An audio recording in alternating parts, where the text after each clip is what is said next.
Selamat datang di channel ini. Hari ini kita akan mengupas tuntas tentang 10 tanda yang dimiliki semua orang jahat. Dalam video ini kita tidak hanya akan menyebutkan tanda-tandanya, tetapi juga mengulas bagaimana dan mengapa sifat-sifat tersebut muncul pada individu yang terindikasi memiliki sisi gelap dalam dirinya. Di dunia yang kompleks ini, setiap orang memiliki bayangan dan sisi gelap tersendiri. Namun ada kalanya seseorang menunjukkan pola perilaku yang jauh di luar batas, sehingga menandakan adanya kecenderungan kejahatan. Dengan pendekatan analitis dan logis, kita akan membedah ciri-ciri tersebut, agar penonton bisa lebih memahami sinyal-sinyal yang mungkin selama ini tersembunyi. Dalam video kali ini kita akan menyajikan informasi secara mendalam dan faktual. Pendekatan ini dirancang agar meskipun sedikit gelap, pembahasan tetap objektif dan dapat diterima secara luas. Jadi simak terus video ini untuk menemukan tanda-tanda yang sering muncul pada orang-orang yang memiliki kecenderungan jahat. Dan tanpa berlama-lama lagi, kita langsung saja ke tanda yang pertama, yaitu adalah kurangnya empati. Orang yang jahat umumnya menunjukkan ketidakmampuan untuk merasakan atau memahami perasaan orang lain. Mereka tampak acuh tak acuh saat melihat penderitaan di sekitar mereka, seolah-olah emosi orang lain tidak ada artinya. Ketika seseorang tidak mampu merasakan empati, mereka cenderung mengabaikan dampak emosional dari tindakan mereka. Hal ini membuat mereka lebih mudah melakukan kesalahan tanpa merasa bersalah, bahkan ketika tindakan tersebut menyakiti banyak pihak. Dalam konteks hubungan antar manusia, kurangnya empati seringkali menyebabkan keretakan komunikasi. Tanpa kemampuan untuk menempatkan diri pada posisi orang lain, konflik dan kesalahpahaman menjadi hal yang tak terhindarkan. Studi psikologis menunjukkan bahwa gangguan empati sering menjadi indikator awal dari perilaku antisosial. Meskipun tidak semua orang dengan gangguan empati menjadi jahat, pola pikir seperti ini bisa membuka jalan menuju perilaku manipulatif dan merusak. Dengan memahami tanda kurangnya empati ini, kita dapat lebih waspada dalam mengenali individu yang berpotensi membawa pengaruh negatif. Kuncinya adalah belajar membaca ekspresi dan reaksi emosional, sehingga kita bisa melindungi diri dari manipulasi yang berbahaya. Kemudian tanda yang kedua adalah sikap manipulatif. Sifat manipulatif adalah salah satu ciri utama yang sering terlihat pada orang dengan kecenderungan jahat. Mereka mahir dalam memutarbalikkan situasi dan mengendalikan pikiran orang lain untuk keuntungan pribadi. Orang yang manipulatif biasanya menggunakan kata-kata manis dan pesona palsu untuk mendapatkan kepercayaan orang di sekitarnya.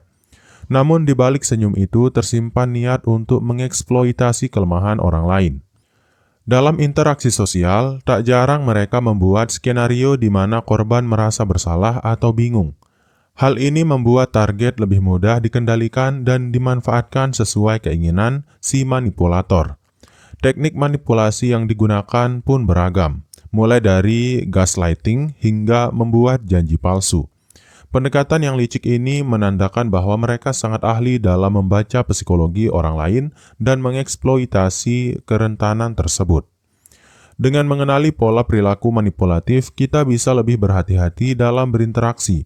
Penting untuk selalu mempertanyakan motif dan tidak mudah terbuai oleh kata-kata manis yang ternyata hanya topeng dari niat jahat. Kemudian tanda yang ketiga adalah kecenderungan kekerasan. Salah satu ciri yang sering muncul pada orang jahat adalah kecenderungan untuk menggunakan kekerasan sebagai cara menyelesaikan masalah. Mereka sering melihat kekerasan sebagai solusi yang praktis dan langsung. Kekerasan dalam konteks ini tidak selalu berarti fisik saja. Bisa juga merupakan kekerasan verbal atau psikologis yang menghancurkan mental korban. Pendekatan ini menunjukkan bahwa mereka tidak segan-segan menyakiti orang lain demi mencapai tujuan. Dalam situasi konflik, individu dengan kecenderungan kekerasan cenderung cepat mengambil tindakan tanpa mempertimbangkan konsekuensi jangka panjang. Hal ini membuat situasi semakin tidak terkendali dan berpotensi menimbulkan trauma mendalam bagi korban.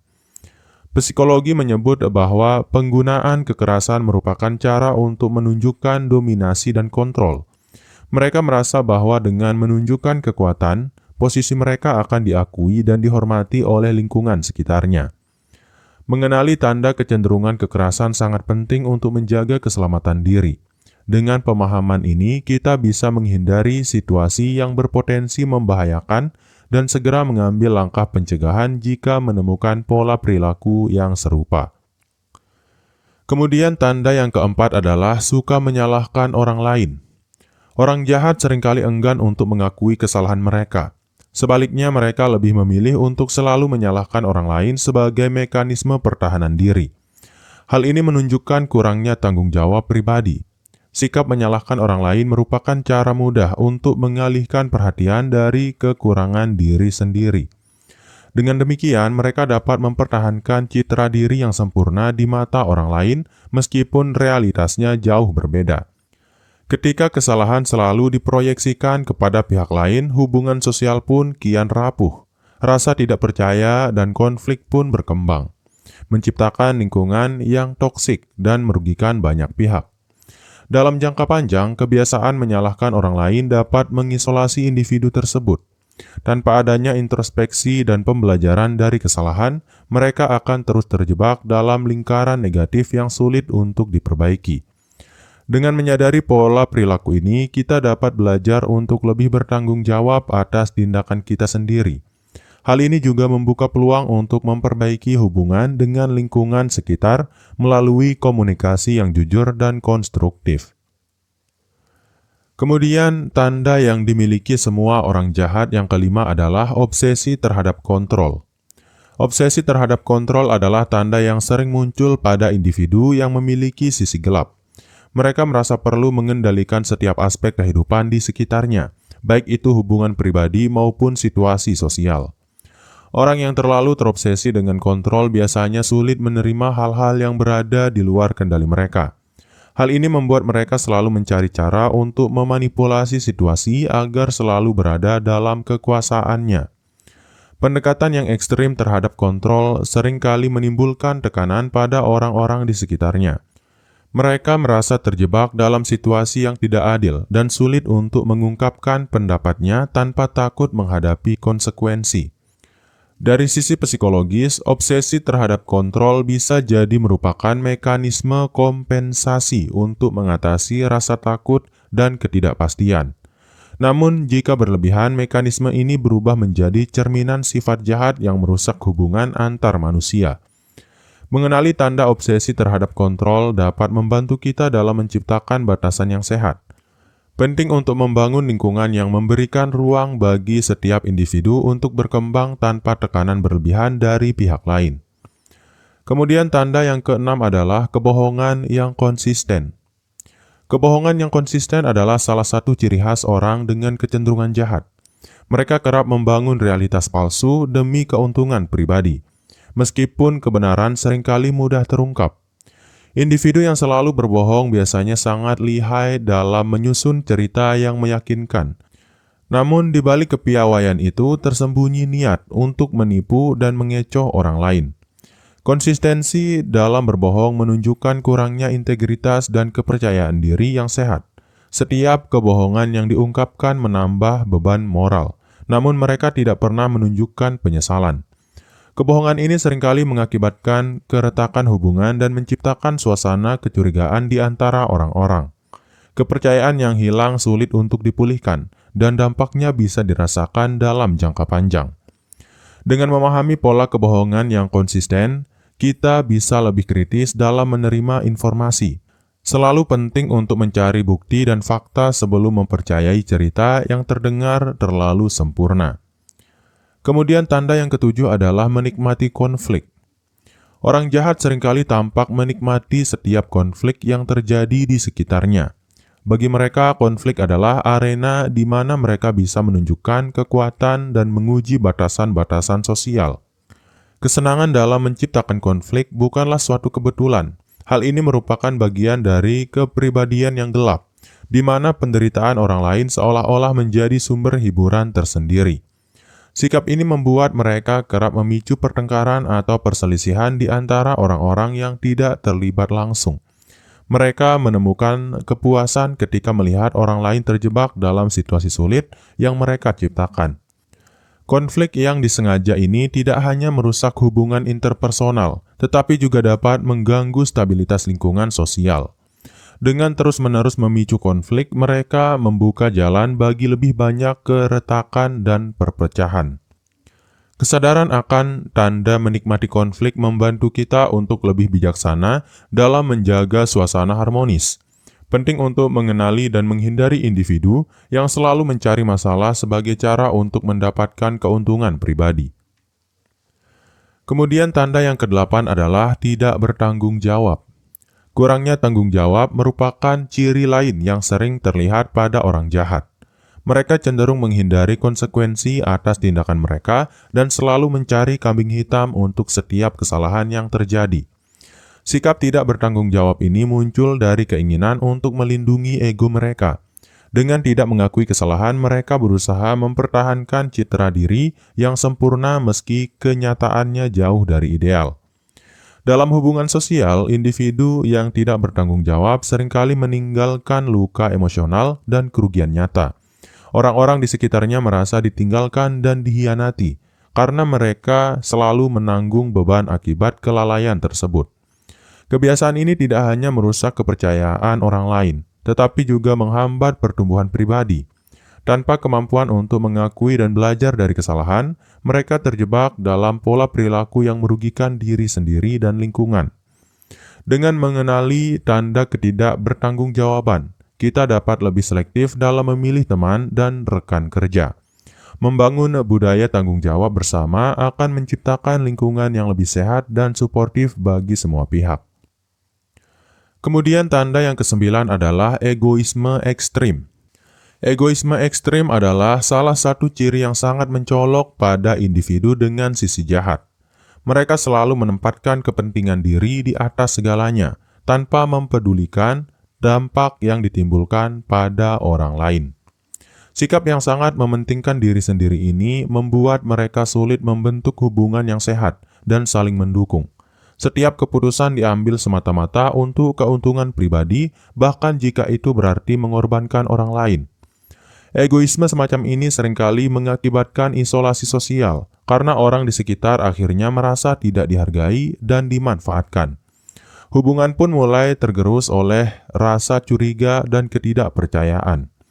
Dari perspektif psikologis, egoisme ekstrim bisa jadi merupakan mekanisme pertahanan diri untuk mengatasi rasa tidak aman. Namun jika dibiarkan terus berkembang, pola ini dapat menjadi sumber kerusakan dalam kehidupan pribadi dan profesional. Mengenali tanda egoisme ekstrim membantu kita untuk lebih menjaga batasan dalam hubungan. Dengan memahami pentingnya empati dan solidaritas, kita bisa belajar menciptakan keseimbangan antara kepentingan pribadi dan kesejahteraan bersama. Kemudian, tanda yang dimiliki semua orang jahat yang terakhir atau yang ke-10 adalah keinginan untuk menghancurkan. Tanda terakhir yang akan kita bahas adalah keinginan untuk menghancurkan, baik secara simbolis maupun nyata. Individu dengan kecenderungan jahat sering memiliki naluri destruktif yang muncul tanpa peringatan. Keinginan ini bukan hanya tentang merusak benda atau lingkungan, tetapi juga mencakup keinginan untuk meruntuhkan moral dan semangat orang lain. Mereka menemukan kepuasan dalam melihat kekacauan dan kehancuran yang mereka timbulkan. Dalam konteks hubungan interpersonal, sikap ini membuat mereka kerap menebar kerusakan, baik dalam bentuk fitnah, sabotase, atau pengkhianatan. Setiap tindakan destruktif dirancang untuk menggoyahkan pondasi kepercayaan yang telah dibangun oleh orang lain. Motivasi di balik keinginan untuk menghancurkan seringkali berkaitan dengan rasa iri, dendam, atau ketidakmampuan untuk mengelola emosi negatif secara sehat. Alih-alih mencari solusi konstruktif, mereka memilih jalan yang membawa kerusakan sebagai bentuk pelampiasan diri. Dengan memahami tanda keinginan untuk menghancurkan, kita dapat lebih waspada terhadap tanda-tanda perilaku destruktif. Penting untuk membangun lingkungan yang mendukung pertumbuhan positif agar kekuatan destruktif ini tidak mendapatkan ruang untuk berkembang. Dalam perjalanan video kali ini, kita telah mengungkap 10 tanda yang mengindikasikan keberadaan sisi gelap dalam diri seseorang. Setiap tanda yang telah dibahas, mulai dari kurangnya empati hingga keinginan untuk menghancurkan, berfungsi sebagai cermin yang mengingatkan kita untuk selalu waspada dan bijaksana dalam menilai perilaku di sekitar kita. Ini bukan hanya tentang menstigmatisasi, tetapi juga untuk meningkatkan pemahaman kita terhadap dinamika hubungan antar manusia. Penting untuk diingat bahwa setiap orang memiliki bayangan dalam dirinya, namun tidak semua bayangan itu berujung pada tindakan jahat. Informasi yang telah kita bahas hendaknya menjadi alat untuk mengenali dan menghindari situasi yang berpotensi merugikan, serta mendorong kita untuk lebih kritis dalam memilih lingkungan sosial. Dengan pemahaman yang lebih mendalam, kita dapat melindungi diri sendiri dan membangun hubungan yang lebih sehat serta harmonis. Terima kasih telah menyimak video ini hingga akhir. Semoga apa yang telah disampaikan dapat menambah wawasan dan membantu kita semua untuk lebih bijaksana dalam menghadapi berbagai situasi. Jangan lupa untuk like, subscribe, dan share video ini jika Anda merasa informasi yang disajikan bermanfaat. Sampai jumpa di video selanjutnya dengan topik-topik menarik lainnya. Sekian, wassalam.